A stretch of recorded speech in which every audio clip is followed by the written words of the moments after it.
Well, what's up, everyone? It's Jeremy Majors here with Majors Academy Dog Training. Once again, we are live from Green Bay, Wisconsin. I think I may have already said that. But we are here live to answer any and all dog training questions you may have. Um, and the more you ask, the more people get helped out. I do want to go over the title. There's a title to this Q&A, which is different from most Q&As. I just kind of let it flow. But this, I do want to talk about um, the type of training that I do and what exactly it's for. So the title is called Balance Training, not just for nice dogs or something along that line. And I wanted to talk about that because I get a lot of calls and people think that my training is only for dogs who are fearful, aggressive, have separation anxiety. But I'm here to tell you that that's not true. It's actually better if I get the dog before it goes down that path. But balance training is my training is not geared towards any one particular type of dog. It can benefit all dogs. So, in my opinion, there's training that is geared towards, I would say, uh, popular opinion would say that there's training that is geared towards puppies or some dogs, but my training is geared towards all dogs. It doesn't matter if they're um, the nicest dogs ever. It doesn't matter because all of them need or can benefit from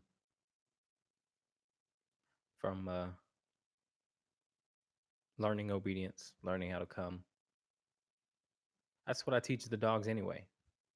No dog comes here and doesn't learn how to come when called.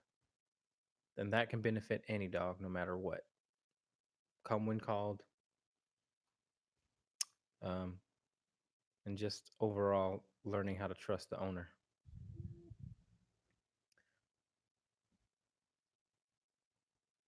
So that's that. All right, let's get to some questions. Okay, Jennifer says a friend's dog from puppy was trained to get a toy when company comes. An interesting technique. Do you see a way to work this into my routine? I have company fairly often. Everyone who's met her loves her. Speaking of this, is one area where I know I'll have my work cut out for me. I am probably going to need to work the hardest at my training, uh, at training my people. It depends. If it depends on, I'm just going to answer it in general, and then I'll answer it in more specific. So in general, if you have a dog who becomes way too excited, um, then anything that can get the dog to become less excited or can get the dog to not jump, bark, or even bite, then it'll work. I mean, I'm fine with it. Um, I do know that dogs aren't really trained to go get a toy, but just go get a toy because they want to play. Um, and so I haven't heard of a dog that has gotten trained to go get a toy when people come over. Again, some dogs just do it naturally out of excitement because they associate excitement with playing with a toy. So, I don't know. We'll have to talk about it. I'd have to learn more about what what your friend um, taught your dog. But I have a solution myself, which we will go over as well. But um, and that solution is simply getting your dog to become calm when people come over, and but it starts with when you come home, your ability to keep your dog calm and uh, under control. All right. Thanks for your question. All right. How how get a dog from barking when the doorbell goes off? Uh, what's going on, man? First of all, okay, so barking when the doorbell goes off is fine. I mean, in my opinion, I want my dogs to bark when the doorbell goes off, but you want to be able to get the dog to be quiet after you've, assessed the situation. And so the best way to do that is to give your dog something to do in those moments, what we're just talking about. So this is a good segue, or in addition to the problem that Jennifer is having. So uh, when the doorbell rings, I tell my dogs to go lay down on their bed or go lay down somewhere. Um, and in doing that, it'll sort of show them that you are in control of the situation now. If that seems harder, easier said than done, then you may have to add a training tool. But somehow, some way, you're going to have to convince that dog when you say go lay down, that the dog actually has to go and do that. Then the barking will become controlled. Uh, so at the end of the day, the dog has to go have a job that it has to do, non negotiable. Sometimes a leash, keep a leash on the dog. Sometimes that works. Um, I would start with that. But when you tell the dog to do something, go lay down, the dog must go lay down. And then you can control, because what you're doing is taking control. So the dog doesn't have to.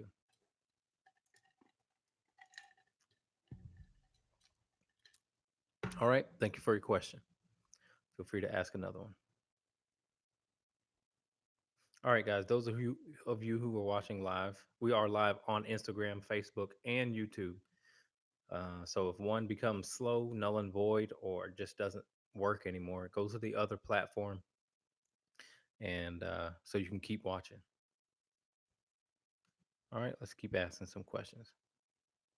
How do you handle a puppy who is teething and loves to chew?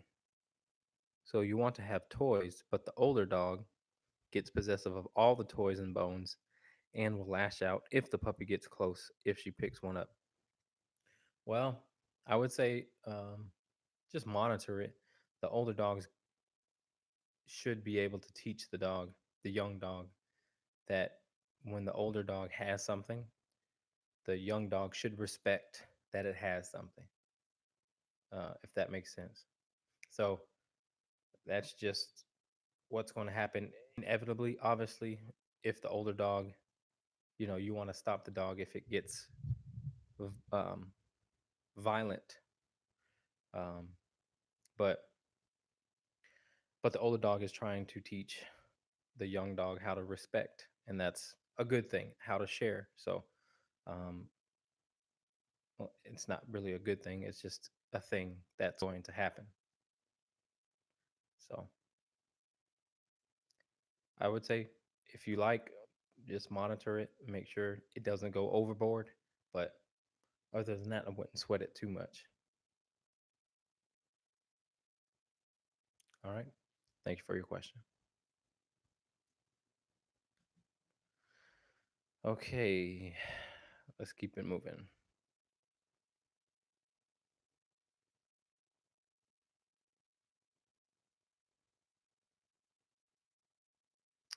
All right. What can you do for a dog that has extreme anxiety during a storm? What measures can you take to calm them down?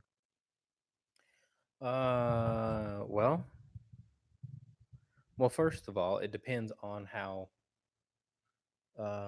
trustworthy the dog is of you.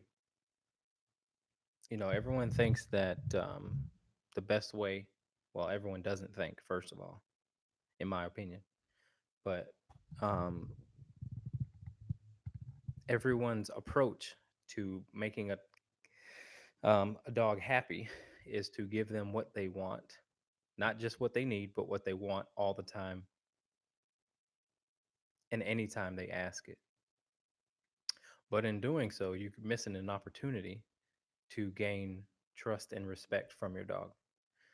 And so, the best way to guide your dog through extreme anxiety and or extreme fear, not just extreme, just fear, anxiety, or anything like that, is to have a certain level of respect and trust. Because when you have those two things, the dog says, okay, as opposed to saying, not doing it. It's not happening. I'm not going through, um, or I'm not going to get on the treadmill. I'm not going to walk on a certain floor, up the stairs, down the stairs. I'm not doing it. You know, I'm not, whatever your dog's fearful of, that's what they're thinking, not doing it. And I don't care if about your treats. I don't care if you try and talk to me, if you pet me, done, I'm not, it's not happening. Um, but again, you can develop trust through respect, not friendship. Friendship does not facilitate trust when it comes to guiding your dog through anxiety and fear. It just doesn't work like that. Yes, friendship means the dog feels safe enough with you that they may not bite you out of fear. They may still bite you um, out of brattiness, but they're not going to be fearfully aggressive with you. But um, they won't respect you and or trust you, which is, again, in my opinion, um, very important when trying to teach something with your dog. How to swim. Many dogs are afraid of the water. Many dogs are afraid of nails. Many dogs are afraid of getting bathed, groomed, and trust and respect will help all that stuff. All right. Thanks for your question. Feel free to ask another. All right, guys. Hey, look, ask as many questions as you like, and know that your questions will help others uh, with the same sort of challenges. Any tips for helping a shy foster dog adjust to a new home? Yeah. Um, so, enforcing calmness in the crate is very important. Um, and I'll just go over a little bit of how to do that. Um, but I go into depth about that in other videos and stuff. Oh, why did my screen just go black? Come on now. All right. All right. I think we're good. All right. So again, teaching calmness in the crate is the best way to adjust. And so that again kind of goes back to what I was just saying. Respect and trust will help a dog feel safe. It'll also build confidence in a dog. Um, because once the dog knows what's okay and what's not, there's safety in that. There's security in knowing what's okay and what's not. And it's our job to show them what's okay and what's not. Um, and and so calmness in the crate is the first thing, and then calmness on a walk is the second thing.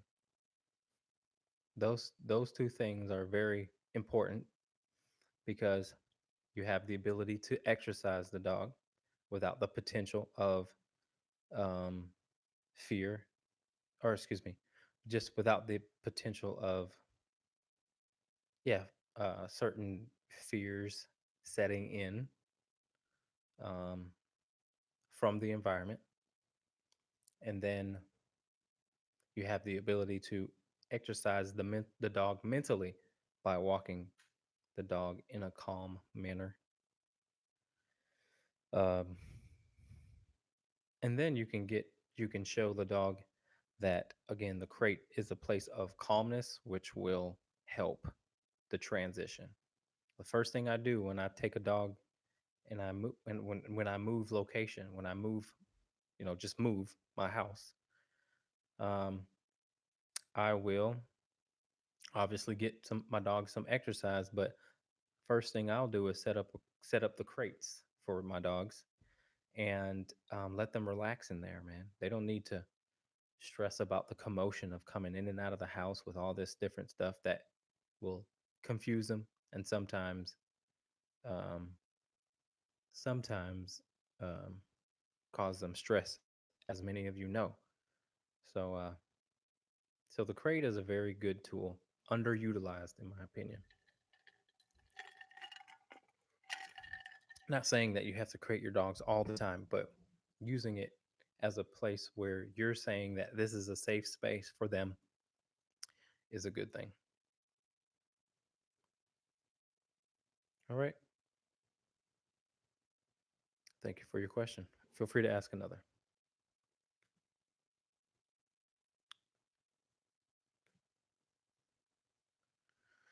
Okay. Got a question live on Facebook. Sorry, guys, my computer is real slow.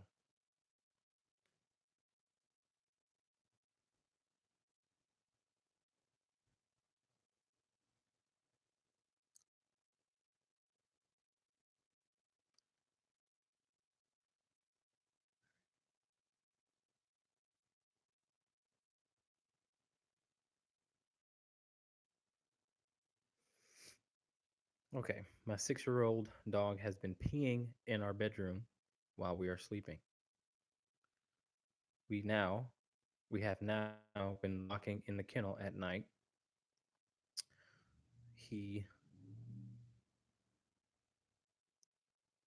hold on, just waiting for it to pull up here.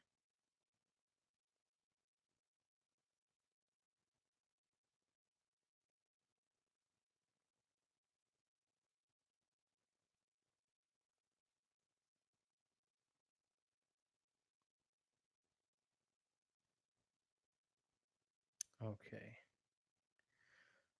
We have been locking him in the kennel at night. He just started this about 2 months ago and didn't realize it was him. Uh, we thought it was the younger dog. Any tips? He goes outside a lot. No signs of medical issues. All right, 6-year-old dog has been peeing in our bedroom while we are sleeping. We have now been locking him in the kennel at night. He just started this about 2 months ago and didn't realize it was him. Okay, so peeing in our bedroom while we're sleeping. Um, well, I would ask, uh, how long have you had the young dog? And do they have access to water at all times? Because right away, if they have access to water at all times, then you should not do that.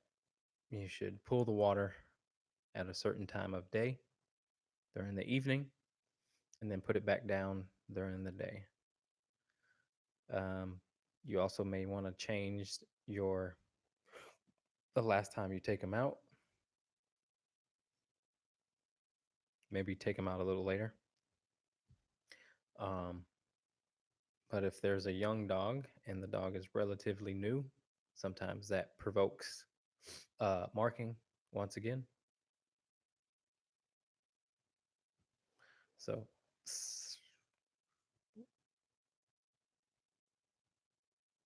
but yeah, 6 years old is kind of old for that. So there's got to be certain changes that provoke that sort of behavior.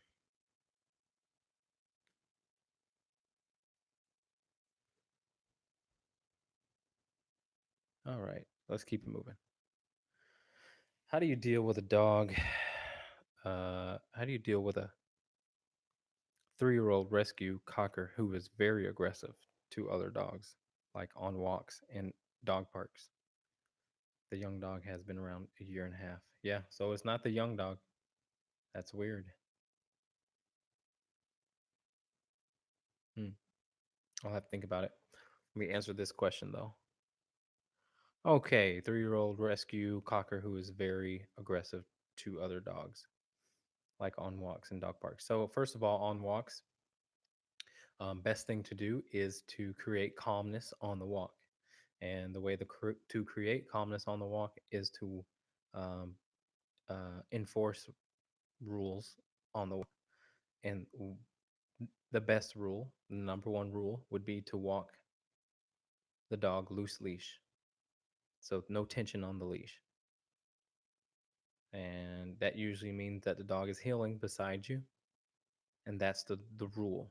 The rule is no pulling, no peeing, um no peeing on every mailbox and whatnot, no sniffing, because if the dog is aggressive on leash, then it doesn't trust you enough on leash, and walking in the manner that I just spoke of will create the trust that you'll need for the dog to not act aggressive towards other dogs on walks. Um, and then no more dog parks. I wouldn't take the dog to a dog park ever, really, but um, at least for another year. So I would hold off on dog parks and try and get the leash, try and get the dog's trust on the leash first. All right. Thanks for your question. Feel free to ask another.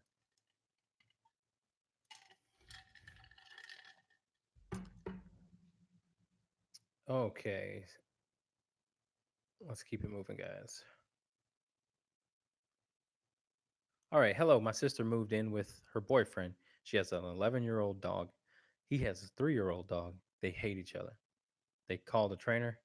He said keep them separated and slowly bring them short periods at a time and both on leash. So far, not working. Now they live in a big house with gates everywhere to keep them separate. Any advice? Yeah, your success is going to depend on how well you can control both dogs. Because if both dogs got off on the wrong foot, then that means they don't trust each other at all. You'll hear me talk about trust a lot, obviously, but they have to reset. They have to be under control. They have to see that the other can actually be controlled, and that starts with the owners. Um, the owners have to gain the ability to keep the dogs calm first before they even meet each other. How well do the dogs listen to the owners? Because if they don't listen, then the chances are very slim that they'll get along. You can get any dog to get along or coexist with any dog. Um, they may not play, but at least they will have mutual respect for each other. I have dogs, my own dogs don't really play with each other. Well, I should say Tobias and Mama play with each other, but Mama and Oakley don't really play with each other because they don't really like each other the way that the others do, but they don't fight. So, um, the first step is to get the both dogs to listen to somebody better, because that's what I do when two dogs come here. I've got two Argentine dogos that are coming in March that are fighting. They're males. One's young and one's old. And I'm not going to I'm not going to not introduce. We are well, I guess reintroduce them together um until I get a good relationship with both of them. Um, Otherwise, I risk them fighting each other because again, once the relationship is a little bit untrustworthy, then sometimes you're in a situation where fights happen out of nowhere because they don't trust each other. They're like I'm going to get you before you get me. That's what their mindset is sometimes. And so, again, it all depends on how well the owners can control the dog, and then they can actually see that the other can be controlled, and then curiosity starts to set in. Happens every time. They'll start sniffing the air like this from a distance. So when two dogs work through their fear, so I'll just break it down for you real quick.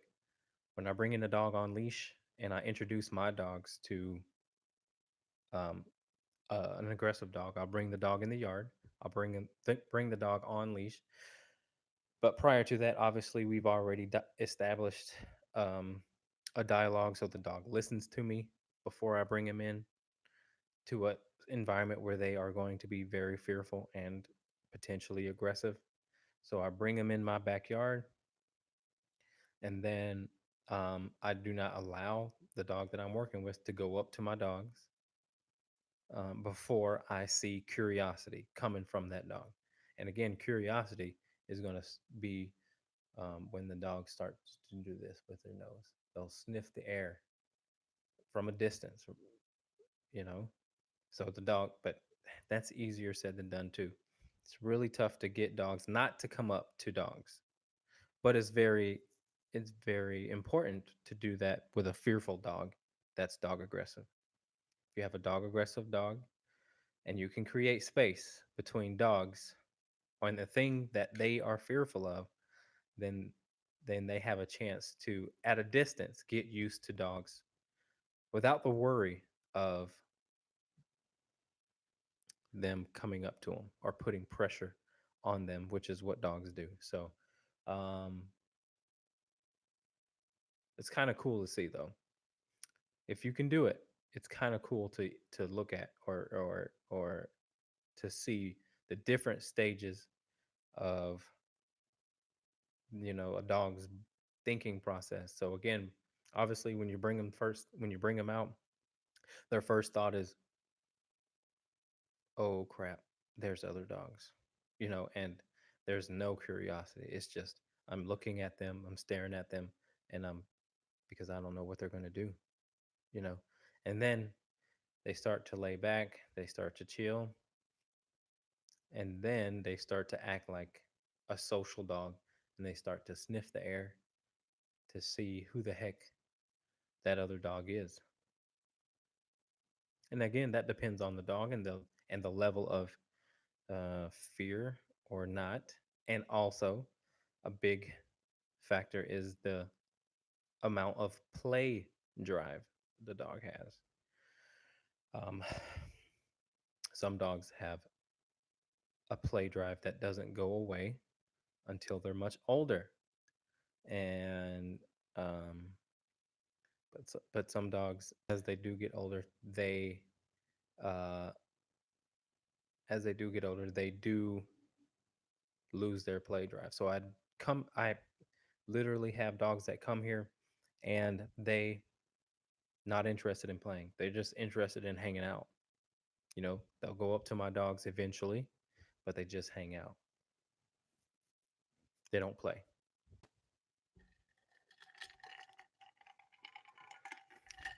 So not really a dog suited for dog daycare or dog parks.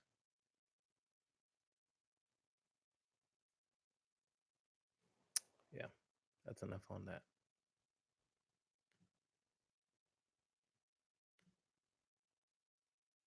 Okay, next question.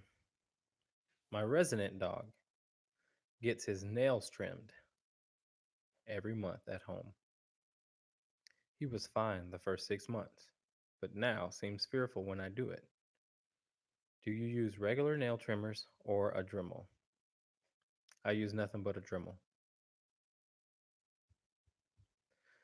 Because despite the noise that the Dremel makes, I think it's just, I don't know, I may be wrong, but I think personally, it's easier for my dogs to handle on a, you know, just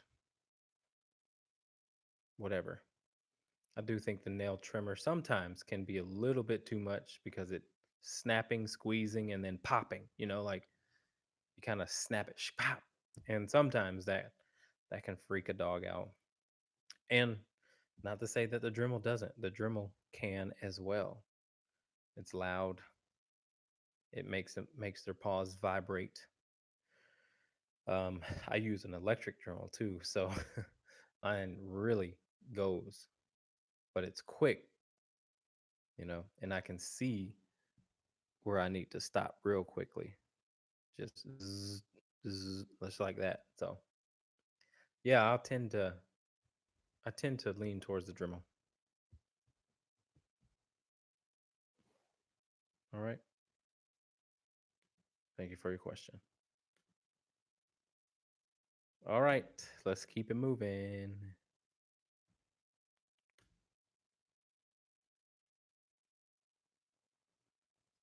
Yeah, Dremel. You might want to try a Dremel. Suggestions on taking dog to dog park for the first time so they don't get overwhelmed and it's a good experience. Go in the morning.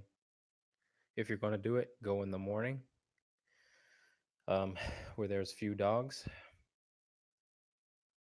And then when you go to the dog park, walk around the perimeter. Um, Try not to pet your dog. Try not to interact with them. Just walk. Sometimes that helps too. Um, and if you stop walking, if another dog comes up, walk away from your dog. So to prevent your dog from becoming possessive of you.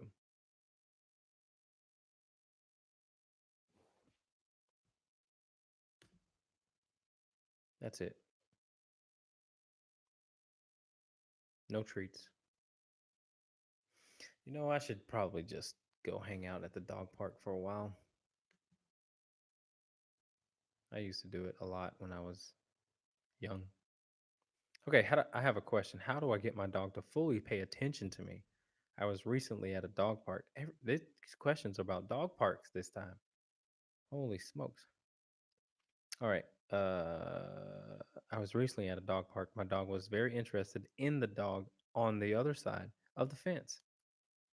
He would hear my commands and take a few seconds, then react. How do I correct this? I mean, if it's only a few seconds, I mean, that's good. Now, if you would say not at all, then I have some suggestions for you. But if it takes a few seconds, I don't see anything wrong with that. That's good.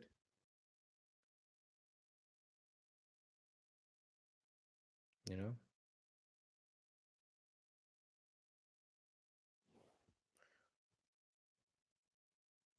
Mm, okay. Next question. Okay.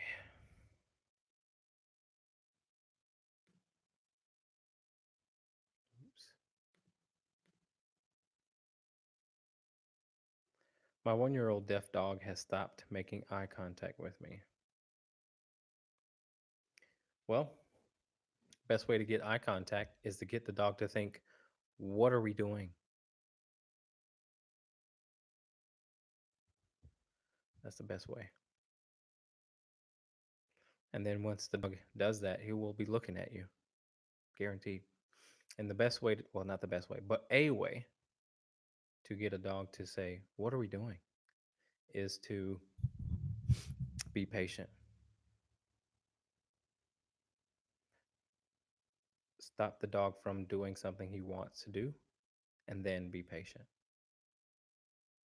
and watch. Or stop any sort of behavior that is an assuming one or an obsessive one. For example, you go to the door, you let the dog out. Don't let the dog out right away. Open the door and shut it, and then just wait. Wait about 5 seconds. And then if he's still focused on the door, repeat it. Open the door and shut it again, real quick. He'll probably go like this. You know, lunge forward again, and he'll stop right in his tracks. Eventually, the dog will go, "What are we doing? What the hell's going on?" He'll look right at you, and then you open the door and let him out. And then the next time you do that same thing, and more quickly he'll go, "Is this what I need to do to get out?" Okay. And then you let the dog out.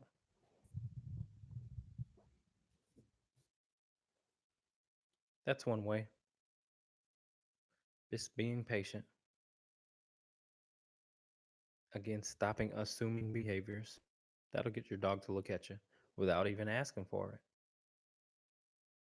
Getting the dog to use its brain. Mm-hmm, mm-hmm, mm-hmm. It's a good thing.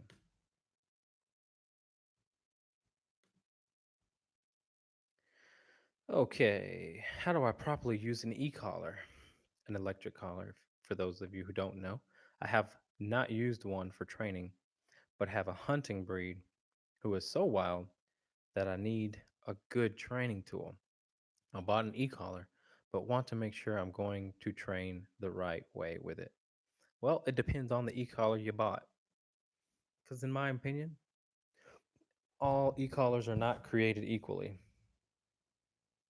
You want an e-collar that has at least 100 levels so that you can be very versatile with how you communicate with your dog. You can yell at your dog with the e-collar, but that will cause fear. You just want to talk to your dog with the e-collar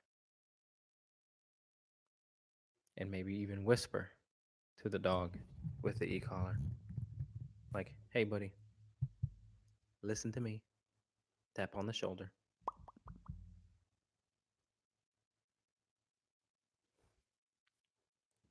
Um, that'll do it. But if you buy a good e-collar, and the brand that I recommend is either Dogtra, so Dogtra, or um, ecollar technologies. They have good ones. Um, those are the ones that I work with. So they have a half-mile range. They're waterproof, and they potentially have comfort pads for the extra sensitive dogs. So, yep, it depends. And then if you buy from one of those two brands, the instructions are very clear on how to use them and how to fit them and where to position them and how to charge them and how to use them. So the instruction manuals are easy to read and good to go.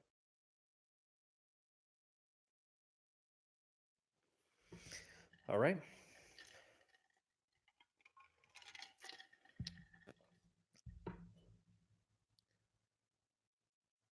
All right, guys. Those of you who are watching live, feel free to ask any question that you like that involves dog behavior. Um, I don't discriminate. I'll try and answer any question to the best of my ability and know that your question will help others that have the same challenges. All right. So don't be shy. I know you guys have some questions. What's the best way to reach you? I sent an email from a form on your website and was just wondering how long I should be waiting before a call. Best way to reach me is to call me.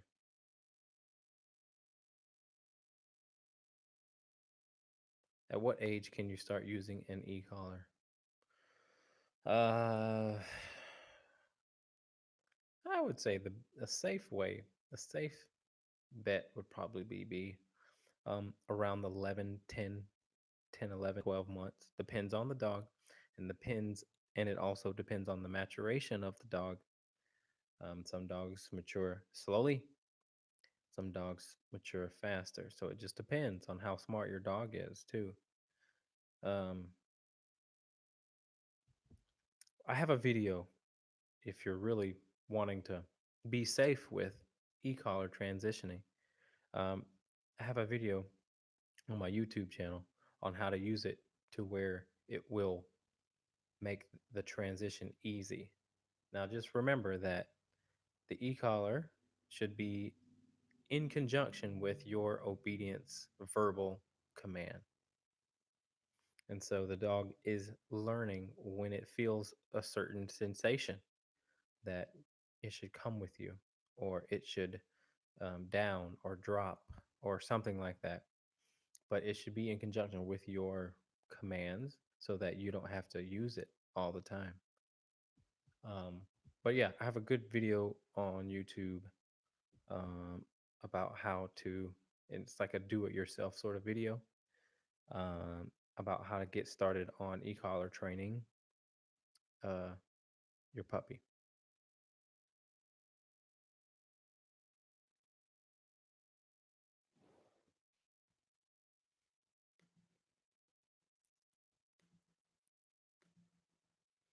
So, yeah, best way to reach me is to call me.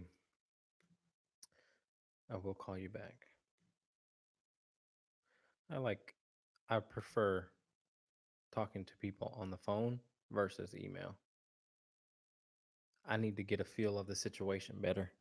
Sometimes on the phone for a long periods of time, just getting a feel of the situation because I want to make sure I can help the people that I'm getting ready to work with the best. You know what I mean?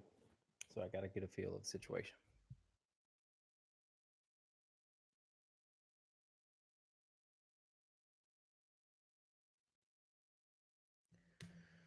Okay, more questions.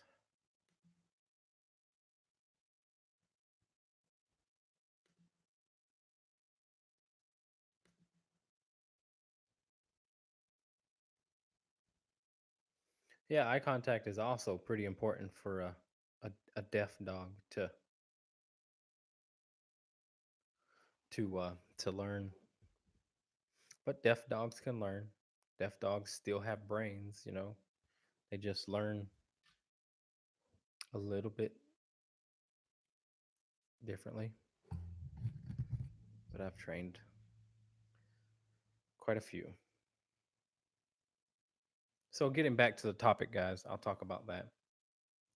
Again, your best bet when getting a dog is to get training so that it doesn't ever get to the point where you have to send them to training because they're aggressive. You know, you're just backtracking at that point. So balance training is just not for aggressive dogs. I think there's still this thing that people think about my training that I only train aggressive dogs and fearful dogs and dogs with behavior issues. But I teach the friendly dogs the same thing I teach the aggressive dogs. That's it. If you respect rules and boundaries, then you don't bite. It doesn't matter if you ever bitten before or not. Um, so the approach is the same with any dog. They just have to listen and they have to respect boundaries. That's it. There's no special training for aggressive dogs. There's no special approach. Um, I train the same. All my human. You know, I get dog aggressive dogs here, which they're human friendly, but the approach is the same. The approach is the same for a puppy. It's not about some sort of uh some sort of special training. It's just getting them to listen. The aggression takes longer. I mean, if you're dealing with aggressive or fear, it takes a little longer because you have to work through their fear. You have to gain their trust. But the approach is the same. They all learn the same thing, the same system. Hmm. So I just learned today that long term stress for children can deplete their frontal cortex of their brain. And I'm wondering if it's true for dogs as well. Because many of the dogs that I train have had to deal with long-term stress. And one of the things that I also learned is that long-term stress can um, what it does to the brain um, also makes them more impulsive, much more impulsive, which is what you're dealing with when you're dealing with an aggressive or fearful dog. They don't know how to control their impulsive decision making.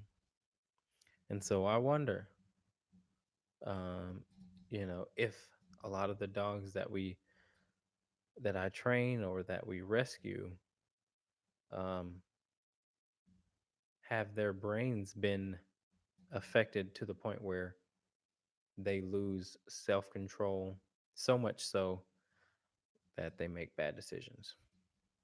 Because we definitely in this country have a huge problem with dog bites. I think they said 4.7 million bites per year.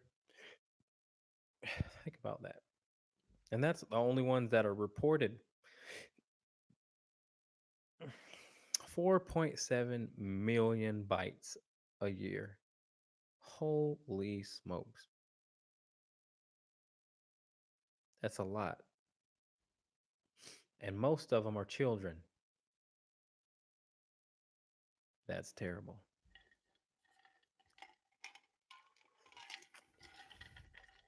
4.7 million bites per year, and 800,000 of those bites were people who were hospitalized, like had to go seek medical treatment.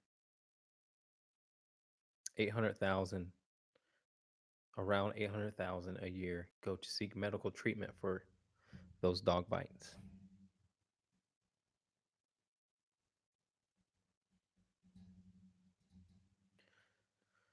So they say one out of every 39 people will experience a bad dog bite. So biting is a problem, huh?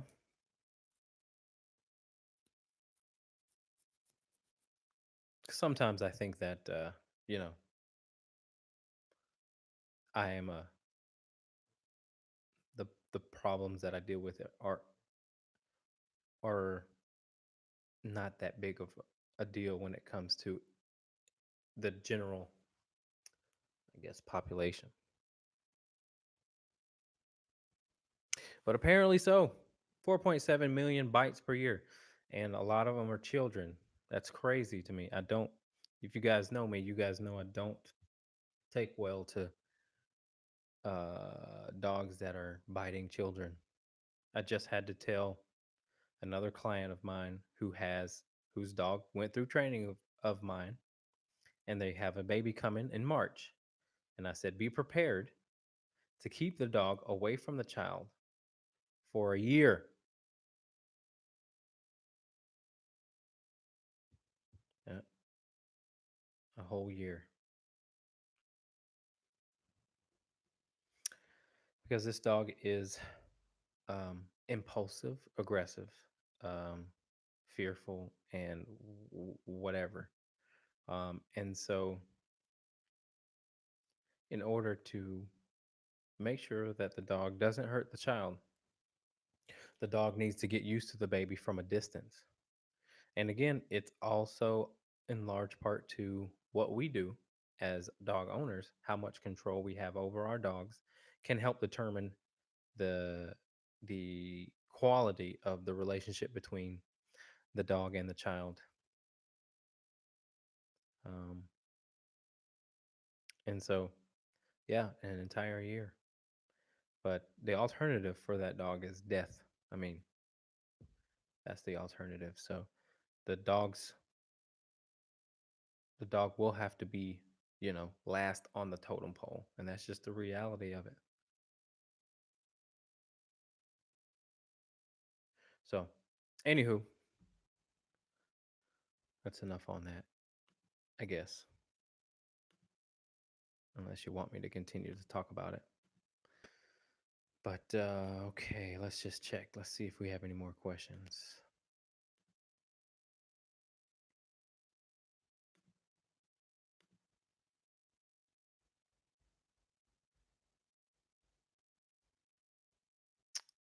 All right, I guess I think that's it. Let me just make sure.